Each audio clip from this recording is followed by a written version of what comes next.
Hello learners, good morning. You are welcome back in your YouTube channel M Academy. M Academy में आपका स्वागत है। और चलिए, हम लोग पिछले वीडियो में टेंस को शुरू किए थे और सिंपल प्रेजेंट टेंस चल रहा है। इसका मतलब है कि प्रेजेंट इंडेफिनिट टेंस जो है, प्रेजेंट इंडेफिनिट टेंस या सिंपल प्रेजेंट टेंस ही हम पढ़ रहे हैं और इसका आज तीसरा क्लास है आपके सामने। और इसमें आज हम ख़त्म करेंगे इंट्रोगेटिव सेंटेंसेस। कौन सा? Interrogative sentences. याद रखिए कि इंट्रोगेटिव सेंटेंस जो होगा किसका, तो सिंपल प्रेजेंट टेंस का, सिंपल प्रेजेंट टेंस या फिर प्रेजेंट इंडेफिनिट टेंस का जो है आज हम इंट्रोगेटिव सेंटेंसेस खत्म करने चल रहे हैं। तो गाइज, अगर आप चैनल पर नए हैं तो चैनल को सब्सक्राइब करिए, शेयर करिए और लाइक करिए और साथ साथ बेल आइकन भी दबा लीजिए ताकि आपको हमारे वीडियो को अपडेट्स मिलते रहें। तो चलिए, पिछले क्लास में आपने देखा था, नेगेटिव सेंटेंस को देखा था, एस यस किन वर्ब्स में लगते हैं वो आप देखा था, उसके रूल देखे थे।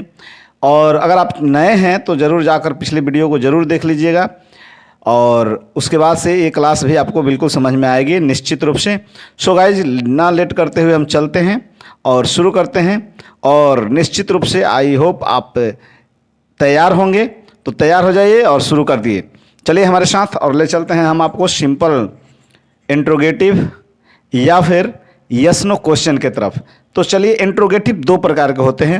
एक इंट्रोगेटिव जो आपके सामने ये पहला है, यानी सिंपल इंट्रोगेटिव। देखिए यहाँ पर सिंपल इंट्रोगेटिव या फिर और या यस नो क्वेश्चन, यानी जो ये पहला टाइप आता है, फर्स्ट टाइप, इसमें सिंपल इंट्रोगेटिव होता है या फिर यस नो क्वेश्चन इसी को कहते हैं। अब ऐसा क्यों है, क्यों सिंपल या यस नो क्वेश्चन है?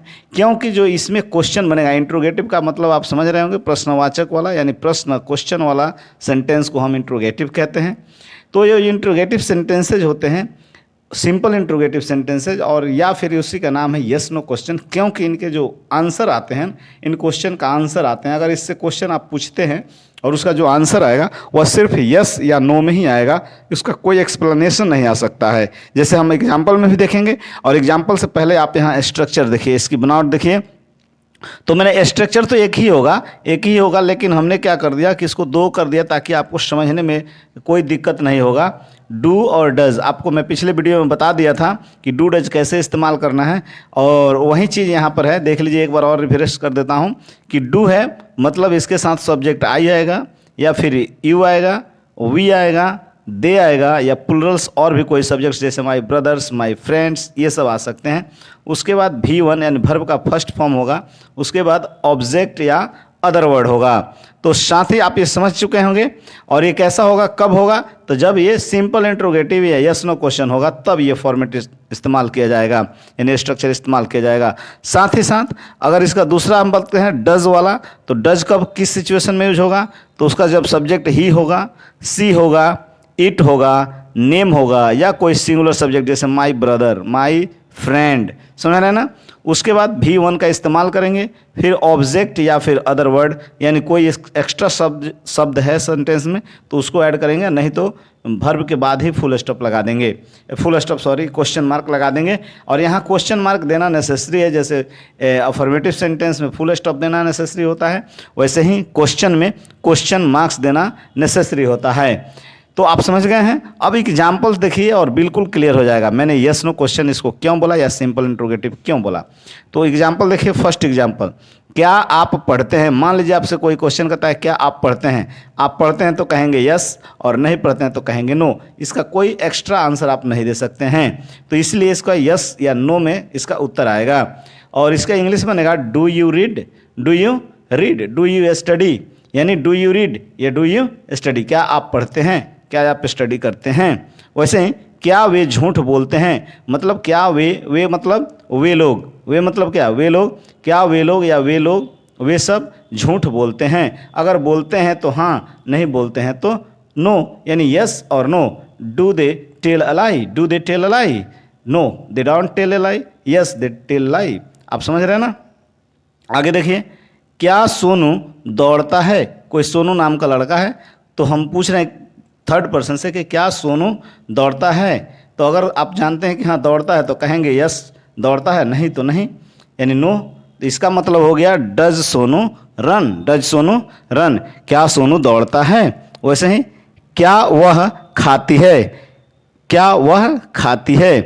Does she eat, does she ईट, क्या वह खाती है। अगर हाँ खाती है तो यस, नहीं खाती है तो नो। मान लीजिए कोई भी चीज़ खाना, इसमें डज सी ईट मैंगो, आप मैंगो लगा सकते हैं। क्या वह आम खाती है, तो आप पूछ रहे हैं और उसका आंसर आएगा यस या नो। इसी को हम सिंपल इंट्रोगेटिव या यस नो क्वेश्चन कहते हैं। अब इसको पहचानेंगे कैसे, तो इसको देखिए, इंग्लिश में होगा तो डू डज बाहर होगा और उसके बाद सब्जेक्ट होगा, बस यही फॉर्मेट होगा और V1 होगा।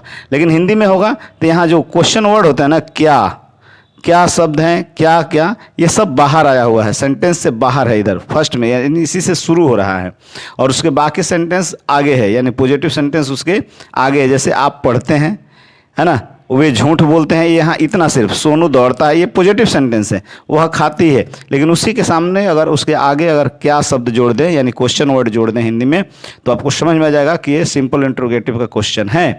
क्लियर।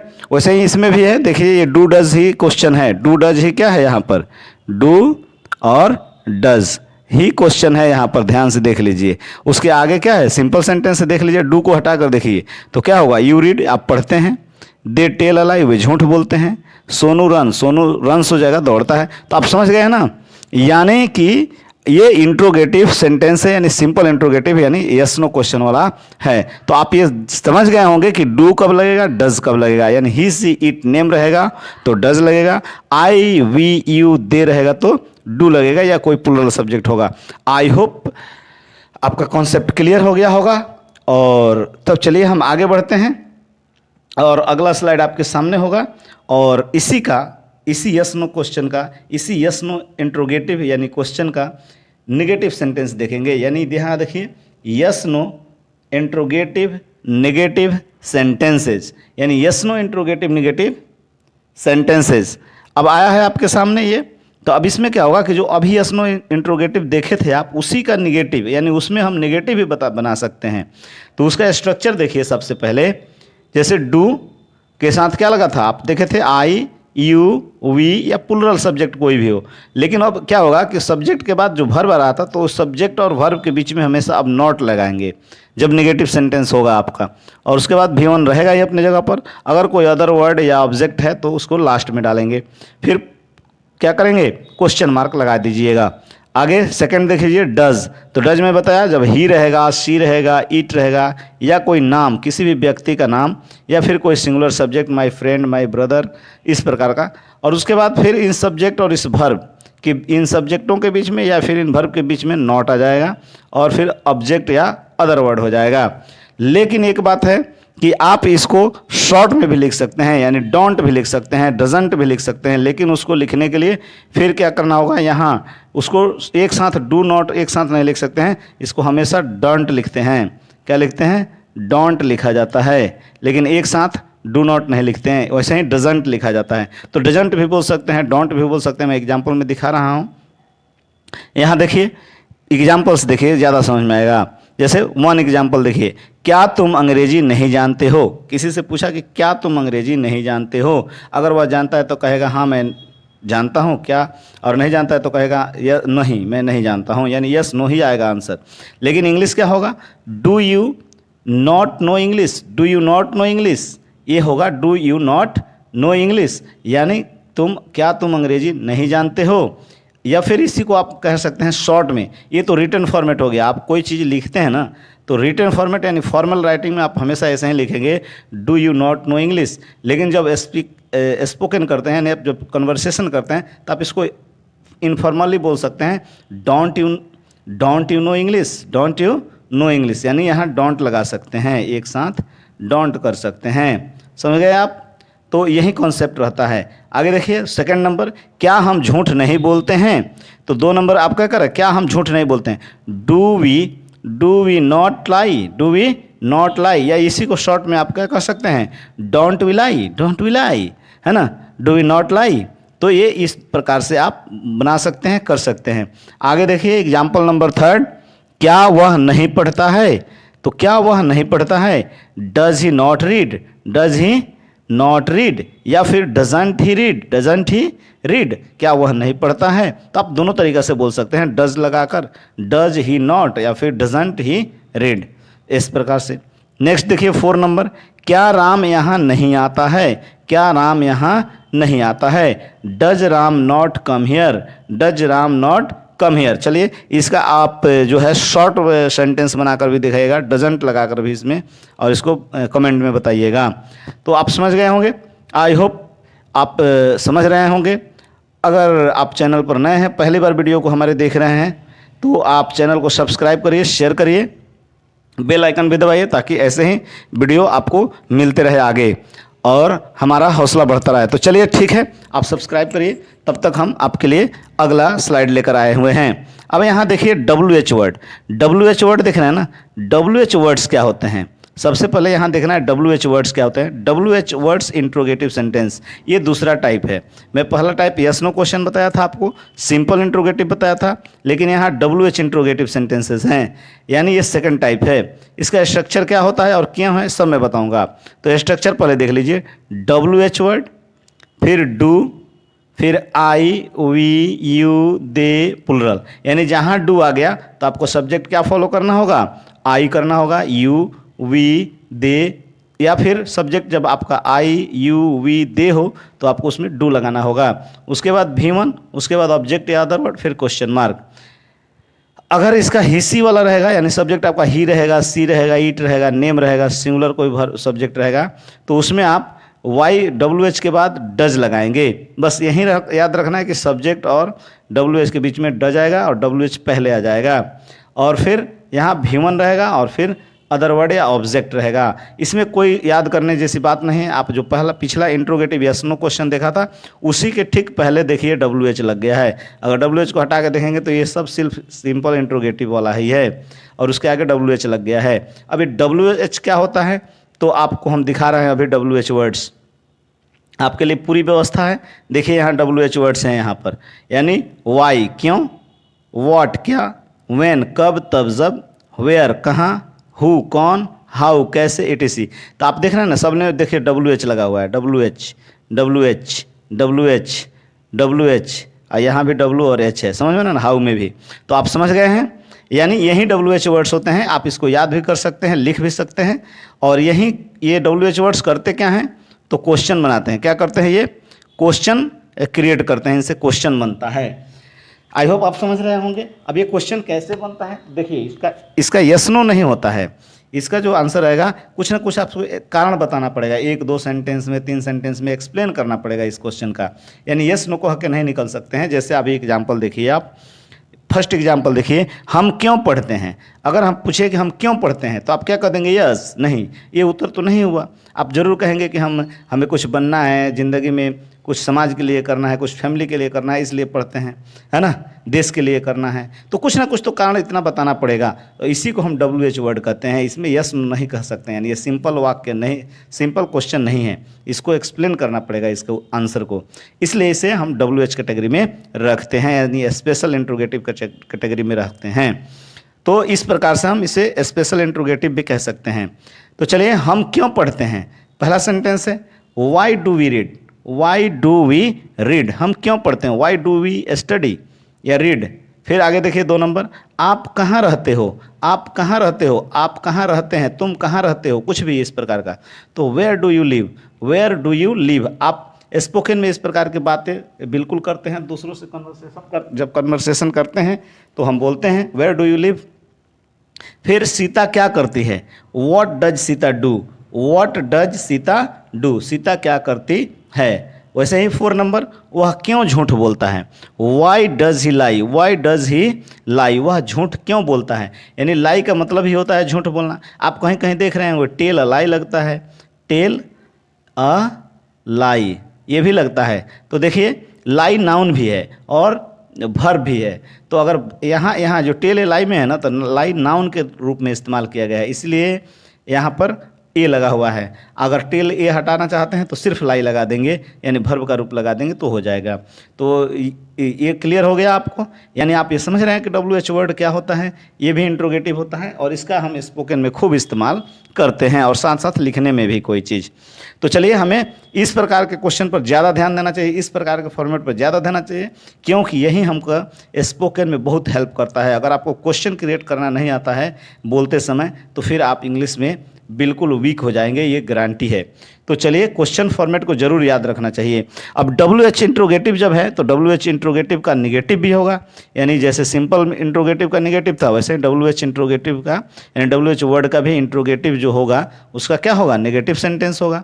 तो इसका भी निगेटिव है, WH word interrogative negative sentences हैं। अब इसके स्ट्रक्चर्स क्या हैं, तो स्ट्रक्चर ध्यान से देखिए। WH वर्ड होगा प्लस डू होगा। डू कब होगा, जब आपका सब्जेक्ट आई होगा, यू होगा, वी होगा, दे होगा या प्लुरल कोई भी सब्जेक्ट होगा। और उसके बाद आपको नॉट ऐड करना होगा क्योंकि निगेटिव है। उसके बाद V1 ऐड करना होगा। उसके बाद ऑब्जेक्ट या अदर वर्ड ऐड करना होगा। ये होगा कब, जब सब्जेक्ट आई, यू, वी, दे या कोई प्लुरल होगा। लेकिन जब आपका सब्जेक्ट ही होगा, सी होगा, इट होगा, नेम होगा या कोई सिंगुलर सब्जेक्ट होगा तो इसके साथ हमेशा डज आएगा और डज से पहले WH वर्ड लगेगा। लेकिन ये नेगेटिव है तो इस सब्जेक्ट के बाद कोई भी सब्जेक्ट के बाद यानी WH, डज, कोई सब्जेक्ट ही सी इट में से और फिर नॉट लगाइएगा और फिर V1 लगाइएगा। उसके बाद ऑब्जेक्ट और अदर वर्ड और उसके बाद आपका सेंटेंस रेडी है। अब ये स्ट्रक्चर से बहुत ध्यान देने वाली चीज़ है, क्योंकि इस स्ट्रक्चर पर हू बहू सेंटेंस बैठ जाता है। जैसे आप पहला एग्जाम्पल देखिए, आप क्यों नहीं हंसते हैं। अब निगेटिव हम बना रहे हैं ना, तो आप क्यों नहीं हंसते हैं। अब इसका कारण बताइए आप, हमको एक क्वेश्चन पूछा जा रहा है। तो देखिए यहाँ पर इसका इंग्लिश क्या होगा, why do you not laugh, why do you not laugh, आप क्यों नहीं हंसते हैं, क्या कारण है कि नहीं हंसते हैं। अब देखिए इसको मैंने कहा क्यों कहा कि ये फ्रेम में बैठ जाता है। तो देखिए यहाँ WH लिखा है ना, तो यहाँ भी WH लिखा है। डू या डज लिखा है तो देखिए डू यहाँ लिख दिया हुआ है क्योंकि यू सब्जेक्ट है, यू इसमें से एक सब्जेक्ट उठा लिया यहाँ पर। फिर नॉट का जैसे का तैसे उठा लिया और V1 लाफ है तो लाफ यहाँ उठा लिया, अदर वर्ड इसमें कुछ नहीं है तो नहीं लिखे। तो आप समझ रहे हैं ना, अगर ये फॉर्मेट आपके दिमाग में है, स्ट्रक्चर दिमाग में है तो सेंटेंस तो आसानी से बना सकते हैं। और फिलहाल अभी डायरेक्ट बोलना सीखिए, है ना, इसको इस्तेमाल करना सीखिए रेगुलर वे में। तो चलिए आगे अगला सेंटेंस 2 नंबर, हम क्यों नहीं हंसते हैं या हम क्यों नहीं सीखते हैं। ये हम क्यों नहीं सीखते हैं, why do we not learn, why do we not learn, हम क्यों नहीं सीखते हैं। वहीं वह कब नहीं जाता है, वह कब नहीं जाता है, तो कब का इंग्लिश क्या होता है, व्हेन, क्या होता है, व्हेन। अभी मैं पिछले इसमें दिया हूँ WH वर्ड, उसको जरूर याद कर लीजिएगा, लिख लीजिएगा। इस सब का हिंदी लिखा हूँ वाई, व्हेन, वेयर का, तो याद कर लीजिएगा।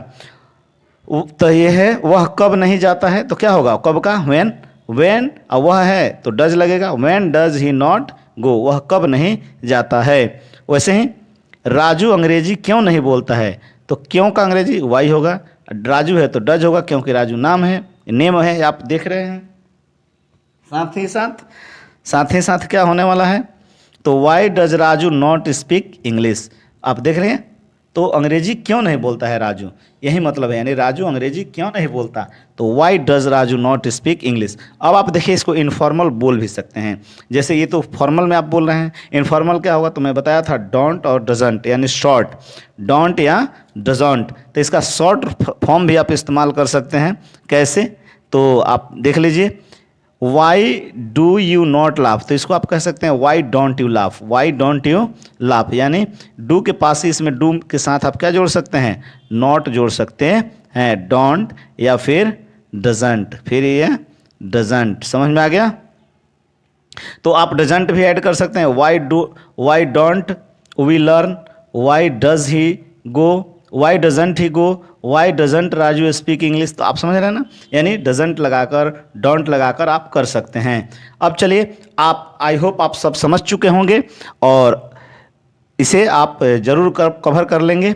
और साथ साथ आपको WH वर्ड यहाँ पर मैं लिखा दिया हूँ, देख लीजिए। वाई मीन्स क्या, व्हाट मीन्स क्या, व्हेन मीन्स कब तब जब, वेयर मीन्स कहाँ, हु मीन्स कौन, हाउ मीन कैसे, etc।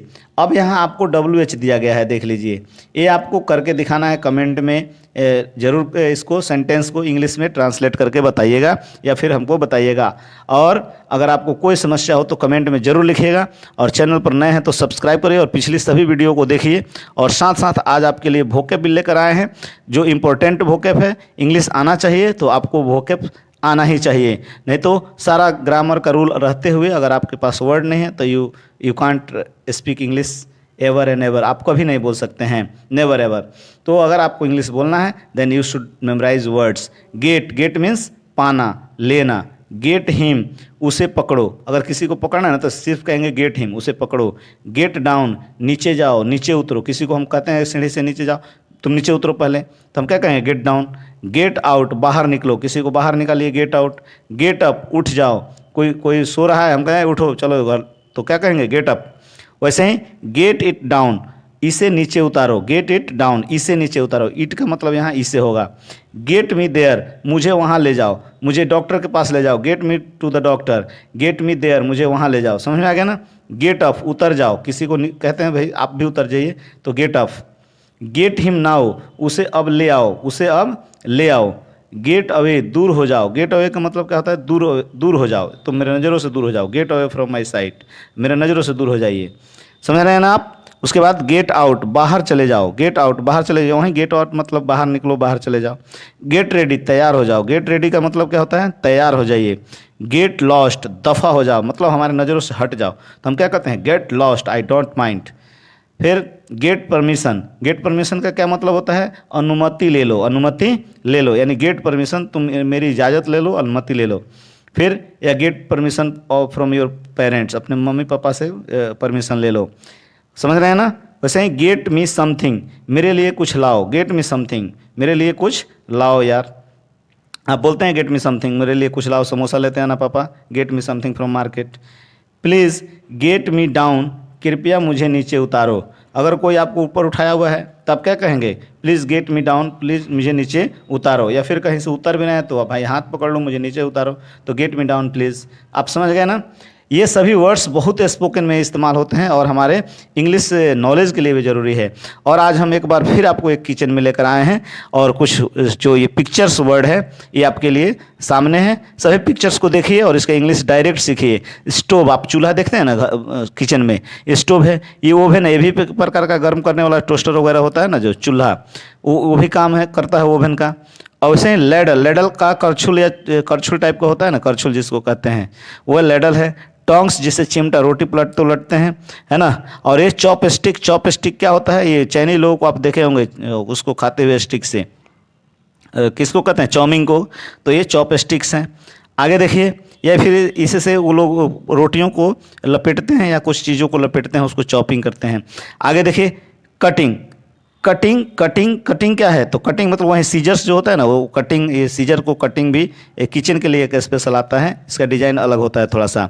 ट्रैश बिन, ट्रैश बिन क्या होता है, तो जो आप डस्टबिन होता है ना, ये डस्टबिन का ही ये ट्रैश बिन है। आप कोई चीज़ रखते हैं किचन में स्पेशल चीज़, है ना, तो उसको ट्रैश बिन कहेंगे। या फिर वहीं कुछ एक्स्ट्रा चीज़ जो भी है उसमें गार्बेज टाइप का उसमें डाल देते हैं।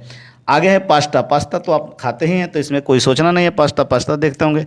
कैटल, कैटल आप देख रहे हैं ना, जो चाय बनता है आपका गर्म रखने के लिए, और भी कोई बर्तन जो गर्म रखे चीज़ों को, उसको कैटल कहते हैं। आगे देखिए कैटल। उसके बाद पॉट, पॉट देखते हैं ना, ये पॉट जिसमें ब्रेड रहता है, गर्म रहता है। वैसे ही पेपर, पॉट मीन्स बर्तन भी होता है।